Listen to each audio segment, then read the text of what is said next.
అంటే వారు మరి ఎంఎస్ఎంఈ మంత్రిగా మరి చాలా సంతోషం. వారు చాలా విదేశీ పర్యటనలు చేస్తూ ఉన్నారు ఈ మధ్యకాలంలో, చాలా సంతోషం. కానీ వారు దాన్నే వారు ఆవహించి వారు గ్రామీణ ప్రాంతం నుంచి వచ్చామన్న మాటను మర్చిపోయి నువ్వు ప్రైవేట్ వారి దగ్గరికి వెళ్తే మీరు ఎందుకు జిఎంఆర్ ఎయిర్పోర్ట్తోనో లేకపోతే శంషాబాద్ ఎయిర్పోర్ట్తోనో పోలుస్తారు? మీ పక్కనున్న మీ పార్లమెంట్ సభ్యుడున్న గాయత్రి మెడికల్ కాలేజ్ ఉంది, సాక్షాత్ మీ పార్లమెంట్ సభ్యుడిది, వారే దానికి నిర్వహిస్తున్నారు, వారి కుటుంబ సభ్యులే వారు.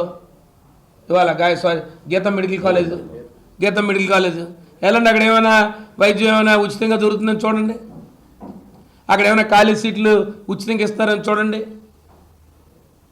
మీరు వచ్చి సవాళ్ళు అంటారు, ఏదో చెప్తారు.